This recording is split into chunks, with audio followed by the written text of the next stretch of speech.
السلام علیکم ورحمۃ اللہ وبرکاتہ۔ الحمدللہ وحدہ والصلاة والسلام علی من لا نبی بعدہ۔ رب اشرح لی صدری ویسر لی امری واحلل عقدۃ من لسانی یفقہوا قولی، اما بعد۔ قال النبی صلی اللہ علیہ وسلم اتاکم رمضان شہر مبارک فرض اللہ عز وجل علیکم صیامہ تفتح فیہ ابواب الجنہ وتغلق فیہ ابواب الجحیم وتغل فیہ مردۃ الشیاطین للہ فیہ لیلۃ خیر من الف شہر من حرم خیرہا فقد حرم۔ رواہ النسائی۔ رسول کائنات صلی اللہ علیہ وسلم کا ایک فرمان رمضان کے حوالے سے، یہ ماہ مقدس جو ہم پہ سایہ فگن ہے اور بڑی تیزی سے ہمارے ہاتھوں سے گزر رہا ہے، اس میں بار بار تذکیر کے لیے ماہ رمضان کی اہمیت اور فضیلت کا ذکر کرنا بہت ضروری ہے۔ اگرچہ اس سے پہلے ہم کچھ باتیں اس حوالے سے کر چکے ہیں ابتدائی لیکچرز میں، آج پھر ایک بار اسی موضوع کو ڈسکس کرنے کا مقصد صرف تذکیر اور یاد دہانی ہے کہ ہم جس ماحول میں رہ رہے ہیں، یہ ماحول اللہ سبحانہ و تعالیٰ کا بڑا خاص انعام ہے ہم پر۔ نبی مکرم صلی اللہ علیہ وسلم نے انہی باتوں کی طرف ہماری توجہ دلوائی۔ فرمایا اتاکم رمضان، لوگو تم پر رمضان کا مہینہ آ گیا ہے۔ شہر مبارکن، یہ بڑا برکت والا اور مبارک شہر ہے، مہینہ ہے۔ شہر عربی زبان میں مہینے کو کہتے ہیں۔ شہر مبارکن، بڑا ہی مبارک اور برکتوں والا، برکتوں سے بھرپور یہ مہینہ ہے۔ فرض اللہ عز وجل علیکم صیامہ، آقا نے فرمایا کہ اس مہینے کے روزے اللہ سبحانہ و تعالیٰ نے فرض کیے ہیں، یعنی پورا مہینہ ایک مخصوص وقت تک، صبح سے لے کے شام تک، طلوع سحر سے لے کر غروب آفتاب تک بھوکا پیاسا رہنا، خواہشات نفسانی سے اپنے آپ کو روکے رکھنا، حلال چیزوں سے بھی باز رکھنا، یہ روزہ ہے اور یہ اللہ سبحانہ و تعالیٰ نے ہمارے لیے فرض کیا ہے۔ پھر فرمایا اس مہینے کے اندر تفتح فیہ ابواب الجنہ، جنت کے دروازے کھول دیے جاتے ہیں۔ ایک اور حدیث میں ہے کہ دوبارہ وہ بند نہیں ہوتے، پورا مہینہ بند نہیں ہوتے، کھلے ہی رہتے ہیں جنت کے دروازے۔ اور وتغلق فیہ ابواب الجحیم، اور جہنم کے دروازے اس میں بند کر دیے جاتے ہیں۔ دوسری روایت میں یہ موجود ہے کہ پورے مہینے میں یہ دروازے کھولے نہیں جاتے، جنت کے دروازے بند نہیں کیے جاتے اور یہ دروازے کھولے نہیں جاتے جہنم کے۔ فرمایا اس میں شیاطین جو مردود قسم کے اور باغی قسم کے سرکش شیاطین ہیں، ان کو جکڑ دیا جاتا ہے۔ اور پھر ایک اور بڑا اللہ پاک نے اس مہینے کا جو ایک اعزاز ہے وہ بیان فرمایا للہ فیہ لیلۃ خیر من الف شہر، اس مہینے میں اللہ کے لیے ایک رات ہے جس کو اللہ سبحانہ و تعالیٰ نے 1000 مہینے سے بہتر بنایا۔ اور 1000 مہینہ جو ہے نا وہ 83 سال اور 4 ماہ سے زیادہ بنتے ہیں، یعنی 83 سال اور 4 مہینے 1000 مہینہ بنا، یہ 83 سال اور 4 مہینے۔ اور اس کے ساتھ یہ جو ہے یہ فرمایا خیر من الف شہر، یہ 1000 مہینے سے بہتر ہے، یہ ایک رات اللہ سبحانہ و تعالیٰ نے اس میں دی ہے۔ آخری لفظ جو پیارے پیغمبر نے ارشاد فرمایا وہ بڑے قابل غور ہیں اور وہ اصل میں ہمارا آج کا ہم اس پر ڈسکس کرنا چاہتے ہیں۔ فرمایا من حرم خیرہا فقد حرم، جو اس مہینے کی خیر سے محروم کر دیا گیا وہ مستقل محروم ہو گیا، وہ پھر اس کے لیے خیر کا دروازہ کوئی کھلا نہیں ہے۔ اور اسی سے ایک یعنی کہ مضبوط کرتی اس مضمون کو ایک اور روایت بھی آپ نے اکثر علماء سے سنی ہوگی کہ پیارے پیغمبر صلی اللہ علیہ وسلم ممبر رسول پہ آپ نے قدم رنجہ فرمایا اور پہلی سیڑھی پہ جب آپ نے اپنا قدم مبارک رکھا تو باواز بلند کہا آمین۔ صحابہ کرام کو بڑا تعجب ہوا کہ اس سے پہلے تو کبھی ایسا نہیں ہوا، لیکن اس سے بھی زیادہ آگے تعجب کی بات یہ تھی جب آپ نے دوسری سیڑھی پہ قدم رکھا پھر آپ نے فرمایا آمین، اور تیسری سیڑھی پہ قدم رکھا تو فرمایا آمین۔ اب صحابہ کرام کے لیے یہ بات بڑی اچنبھے کی تھی، انہوں نے بڑا حیران ہوئے کہ اس سے پہلے یعنی یہ عام معمولات میں شامل نہیں ہے، آپ ممبر پہ قدم رکھتے ہوئے آمین آمین آمین کہیں، لیکن آج بالخصوص آپ نے آمین کہا، اس کی کیا وجہ ہو سکتی ہے، کیا اس کی پوزیشن اور صورتحال ہو سکتی ہے؟ تو حدیث میں آتا ہے صحابہ کرام رضوان اللہ علیہم اجمعین نے پوچھا اللہ کے پیغمبر یہ آپ نے غیر معمولی انداز میں یہ آمین آمین کہا ہے، تو آپ نے فرمایا کہ ہاں یہ اصل میں جب میں نے پہلی سیڑھی پہ قدم رکھا تو میرے پاس جبریل آئے، اور جبریل نے آگے مجھے بتایا کہ اللہ سبحانہ و تعالیٰ نے اس بندے پر لعنت کی ہے اور فرشتوں نے بھی لعنت کی ہے اور میری بھی اس پر لعنت ہے جس کے سامنے آپ کا نام لیا جائے، آپ کا ذکر کیا جائے اور وہ مجھ پر درود نہ پڑے، یعنی رسول کریم صلی اللہ علیہ وسلم پر درود نہ پڑے، درود ابراہیمی صلی اللہ علیہ وسلم پڑھے، اللہم صلی علی محمد پڑھے، یا درود ابراہیمی سارا پڑھے، یا جو مسنون الفاظ ہیں درود کے پیارے پیغمبر صلی اللہ علیہ وسلم سے منقول ہیں وہ درود آپ کا نام سن کے پڑھے۔ تو فرمایا کہ اس بندے پر اللہ کی اور فرشتوں کی اور جبریل کہتے ہیں میری لعنت ہے اس شخص پر جو آپ کا نام سنے اور درود نہ پڑھے۔ اب میں نے کہا آمین، اگر اللہ کی اس پر لعنت ہے تو میں کیوں اس کے لیے رحمت کی دعا کروں، میری بھی اس پر لعنت ہے، میں نے اس لعنت کو قبول کیا، اللہ سے کہا کہ یا اللہ تو یہ لعنت قبول فرما رہے۔ پھر اس کے بعد فرمایا میں نے دوسری سیڑھی پہ جب قدم رکھا تو جبریل نے مجھے دوبارہ یہ بات دہرائی کہ اس بندے پر بھی اللہ سبحانہ و تعالیٰ نے لعنت فرمائی ہے اور فرشتوں نے، اور میری بھی لعنت ہے، جبریل کہتے ہیں علیہ السلام، جو اپنی زندگی میں یہ رمضان کا مہینہ پائے اور اپنے گناہوں کی بخشش نہ کروائے، یعنی اتنا بڑا، وہی بات فقد حرمہ،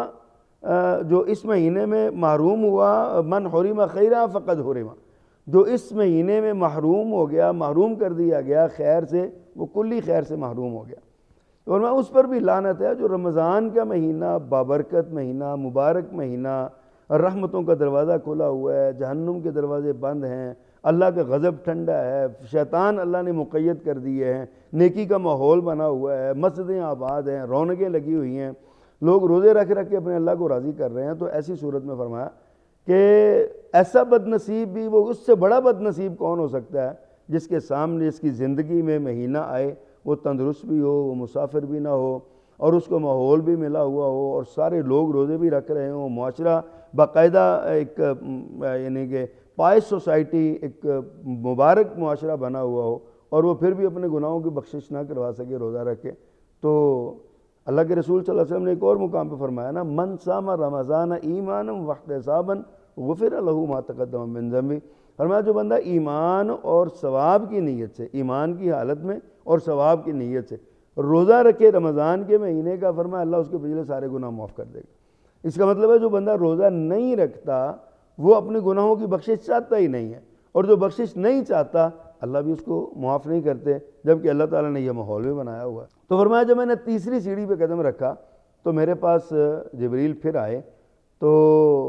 انہوں نے مجھے یہ بات کہی کہ جس بندے نے اپنی زندگی میں بوڑھے ماں باپ کو پا لیا اور پھر ان کی خدمت کر کے اپنے گناہوں کی بخشش نہ کروا سکا، اپنے لیے جنت نہ کما سکا، اس پر بھی اللہ کی فرشتوں کی جبریل کی لعنت ہے۔ فرمایا میں نے کہا آمین، میری بھی اس پر لعنت ہے۔ یعنی 3 بندوں پر آپ نے لعنت فرمائی اور لعنت کو مستحق ان کو قرار دیا، جو لوگ اللہ کے رسول صلی اللہ علیہ وسلم کا نام سن کے درود نہیں پڑھتے اور رمضان کا مہینہ پانے کے باوجود روزہ نہیں رکھتے اور بخشش نہیں کرواتے اور ماں باپ کی خدمت کر کے جنت نہیں کماتے، یہ 3 بندے اللہ کی نظر میں بھی لعنت کے مستحق ہیں۔ فرشتے بھی ان پر لعنت کی بد دعا کرتے ہیں، جبریل بھی ان پر لعنت کرتے ہیں، اور رسول اللہ صلی اللہ علیہ وسلم نے بھی ایسے لوگوں کو لعنت کا مستحق قرار دیا۔ حضرات آپ غور کیجئے اس بات پہ، میری مائیں بہنیں بھی سنیں، میرے بھائی بھی سنیں، بیٹے بھی سنیں، بزرگ بھی سنیں، اللہ نے ہمیں صلاحیت بھی دی ہے، طاقت بھی دی ہے، وقت بھی دیا ہے، موقع بھی دیا ہے، ماحول بھی اللہ نے ایسا بنا دیا ہے، پھر بھی ہم معمولی سی یہ چند گھنٹوں کا بھوک اور پیاس ہم برداشت نہ کر سکیں، تو اس کا مطلب یہ ہوا کہ ہم نے اپنے اللہ کو منانے کی کوئی سنجیدہ کوشش کی نہیں۔ پھر حضرات یہ رمضان جو ہے یہ نیکیوں کا موسم بہار اللہ نے اس کو بنایا ہے، ہمیں یاد رکھنا چاہیے۔ آج جتنے بھی روزے گزر چکے ہیں آپ دیکھیں ان سب کے سامنے یعنی آپ اندازہ کریں کہ نصف سے زیادہ یہ رمضان گزر چکا ہے، تو ہم نے آج تک کیا کیا؟ یہ نیکیوں کے موسم بہار میں ہم نے کتنے پھول اگائے ہیں نیکیوں کے، اور جو ہمارے عمل کے گلستان میں وہ اگے ہوں اور ہمارے عمل کے گلستان کو باغ کو انہوں نے خوبصورت بنایا ہو۔ حدیث میں آتا ہے نبی کریم صلی اللہ علیہ وسلم کے پاس 2 بندے آئے، اکٹھے مسلمان ہوئے، کلمہ پڑھا، پھر اس کے بعد ایک ان میں سے نا جلدی ہی شہادت کی منزل پا گیا. اس نے نماز روزے اس نے بھی کیے لیکن شہادت کی منزل پا گیا، شہید ہو گیا، وہ اللہ کے پاس چلا گیا. ایک بندہ اس کے بعد 1 سال بھر زیادہ یعنی زندہ رہا، لیکن ایک صحابی کہتے ہیں میں نے خواب میں دیکھا ہے کہ یہ بعد میں فوت ہونے والا، پہلے جنت میں چلا گیا ہے، حالانکہ وہ تو پہلے شہید ہوا ہے، وہ پہلے ہے. تو پیارے پیغمبر صلی اللہ علیہ وسلم نے فرمایا کیا اس نے پورا سال روزے نہیں رکھے؟ کیا اس نے سارا سال نمازیں نہیں پڑھیں؟ اس کے ان نمازوں کی وجہ سے اور روزوں کی وجہ سے اللہ سبحانہ و تعالیٰ نے یہ اعزاز دیا اس کو کہ اللہ نے اس کو اس سے پہلے جنت میں بھیج دی ہے، چونکہ پورا سال اس نے روزے رکھے ہیں، اور پورا سال اس نے یعنی پورے مہینے کے روزے رکھے ہیں سال میں، اور اس نے سارا سال نمازیں پڑھی ہیں، اور اس وجہ سے اس کے درجات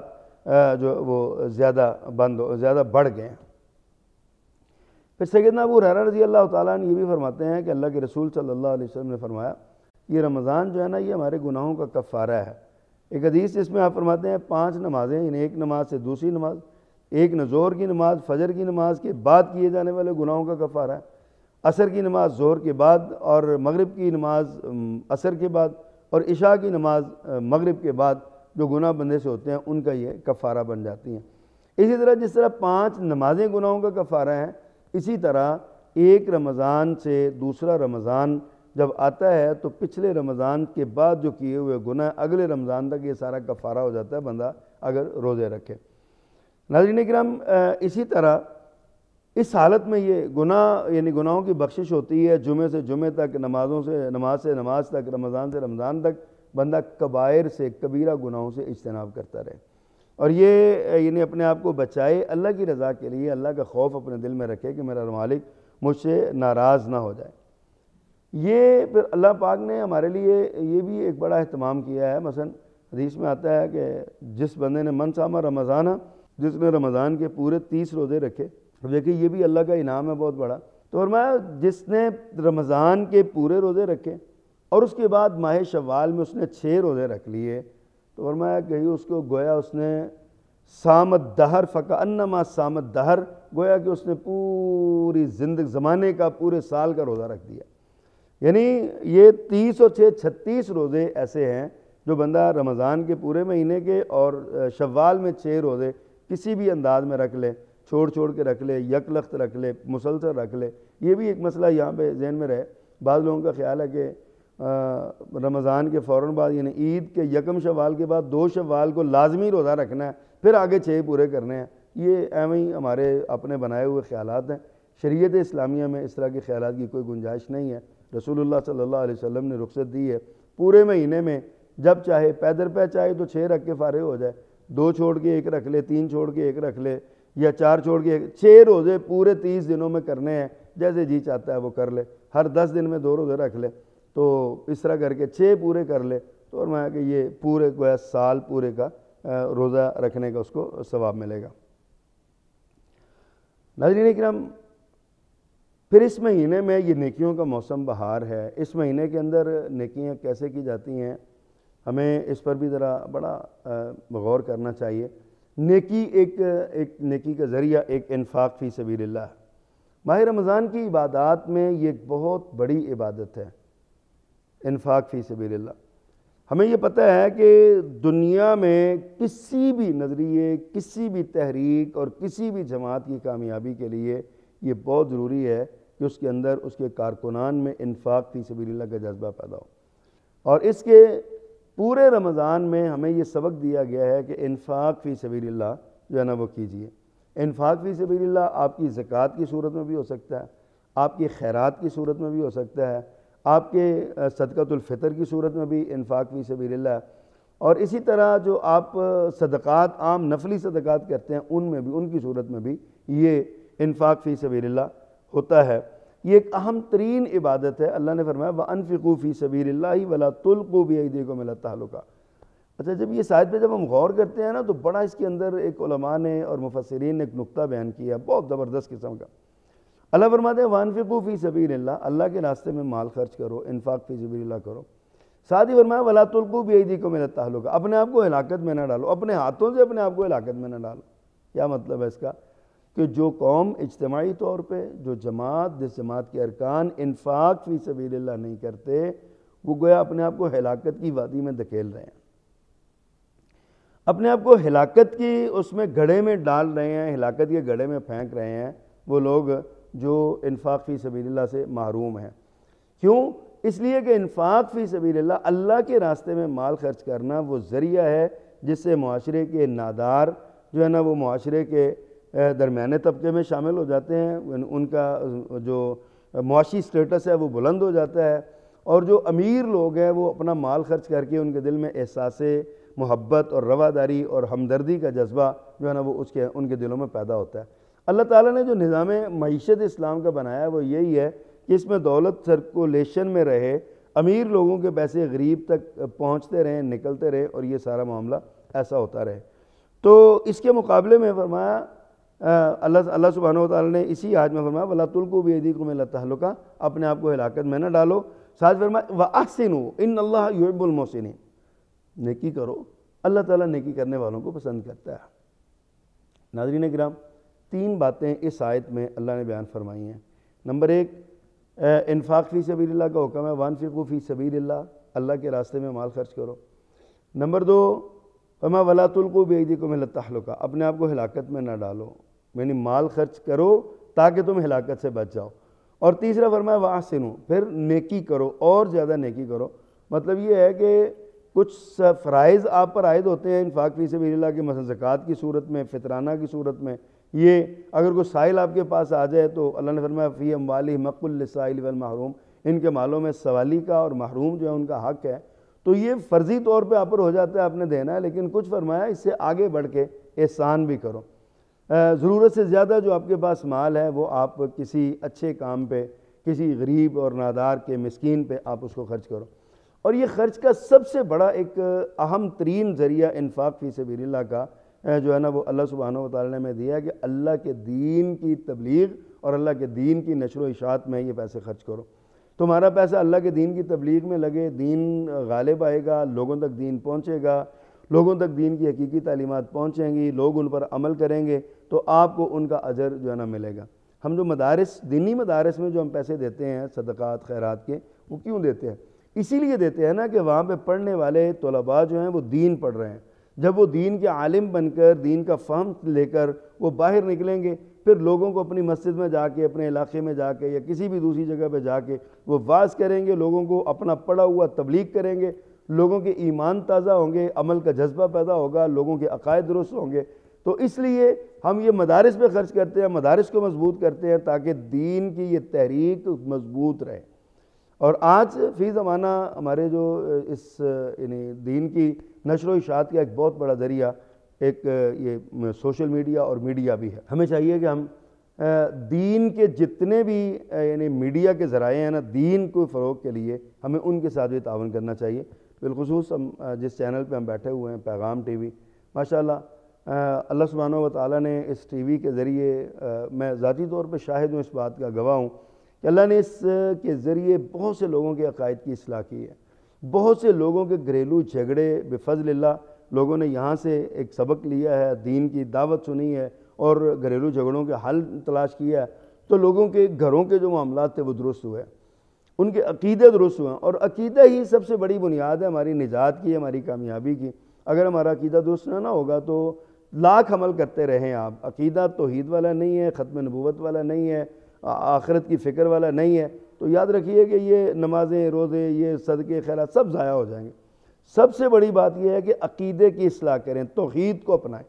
اور یہ توحید اور ختم نبوت اور رسالت اور آخرت اور ایمان بالملائکہ، ایمان بالکتب کی نشر و اشاعت کا اور اس جذبے کو فروغ دینے کا یہ بہت بڑا ذریعہ ہے پیغام ٹی وی۔ جب آپ رمضان کے ان دنوں میں انفاق فی سبیل اللہ کر رہے ہیں تو آپ کو چاہیے کہ اس نیکیوں کے موسم بہار میں آپ اپنے مال کا ایک حصہ پیغام ٹی وی کے لیے وقف کریں، پیغام ٹی وی کو دیں، اور یہاں ان کے جو جتنے بھی ذرائع ہیں اور جتنے بھی یعنی یہ معاملات ہیں سارے، تاکہ یہ دعوت کا پیغام دور دور تک پھیلے۔ الحمدللہ اس وقت 4 اسٹیشن پیغام ٹی وی کے، پیغام ٹی وی اردو ہے، پیغام ٹی وی پشتو ہے، پیغام قرآن اور پیغام UK، یہاں بھی الحمدللہ برطانیہ کے اندر یہ اس کا ہیڈ آفس بنایا گیا ہے UK میں، تو پیغام اس انداز میں اللہ کے دین کی دعوت پھیلا رہا ہے۔ تو ہمیں چاہیے کہ اس کے ساتھ ہم سپورٹ کریں۔ بہرحال یہ ضمناً ایک بات آئی تاکہ ہمیں اس بات کا ادراک اور احساس بھی ہو ہمارا یہ معاملات کیا ہے۔ ناظرین اکرام، یہ نیکیوں کا موسم بہار جو ہم پر سایہ فگن ہے، ہمیں اس سے فائدہ اٹھانا چاہیے، اور یہ بڑی تیزی سے گزر رہا ہے، آدھے سے زیادہ تو گزر چکا ہے نا، تو باقی جتنا رہ گیا ہے وہ پنجابی زبان کی ایک بڑی کہاوت ہے، ڈلے بیراندہ کچھ نہیں گیا۔ ابھی یہ بیر گرے ہیں اور بیر اٹھائے جا سکتے ہیں، یعنی ابھی تھوڑا وقت گزرا ہے۔ اگر ہم نے کچھ نہیں کمایا، ہمیں اپنے ضمیر کے کٹہرے میں کھڑے ہو کے سوچنا چاہیے، اگر ہم نے کچھ نہیں کمایا تو آج اس سے فائدہ اٹھا لیں، آج اس سے سبق لے لیں، اور آج اس وقت کو غنیمت جانیں، اور ہمیں بڑی تیزی کے ساتھ اللہ سبحانہ و تعالیٰ کی اطاعت کی طرف جو ہے نا وہ دوڑ پڑنا چاہیے۔ قرآن میں اللہ نے یہی بات کی ہے، وَسَارِعُوا إِلَىٰ مَغْفِرَةٍ مِّن رَبِّكُمْ، اللہ کی جو تمہارے رب کی مغفرت ہے اس کی طرف دوڑ کے آؤ۔ اور یہ کیسے ہو سکتا ہے؟ بندہ جو اگر غلطی ہو گئی ہے، وقت 15-20 دن گزر گئے ہیں، تو پھر ہمیں چاہیے کہ ہم آج اللہ کی طرف لوٹ آئیں اور اللہ کے سامنے ہاتھ باندھیں، یا اللہ غلطی ہو گئی ہے، ہمیں احساس نہیں تھا، آج ہمیں احساس ہو گیا، ہم تیری طرف رجوع کرتے ہیں، تو ہمیں معاف فرما دے۔ ناظرین اکرام، یہ نیکیوں کا موسم بہار ہے، یہ گزر رہا ہے، ایسا نہ ہو کہ موسم بہار سارا گزر جائے، ہمارے عمل کے گلدستے میں ایک بھی پھل نہ لگا ہو، ایک بھی پھول نہ لگا ہو۔ ایسا نہ ہو اگر ہم نے لگایا ہی ہے تو ہماری نیت کی خرابی کی وجہ سے کہیں یہ نہ ہو کہ وہ پھول مرجھا جائے، اللہ کے یہاں اس کی کوئی ویلیو نہ ہو۔ آج کے اس درس میں یہی آپ سے عرض کرنا چاہتا تھا۔ اللہ سبحانہ و تعالی ہمیں عمل کرنے کی توفیق دے۔ وما علینا الا البلاغ المبین۔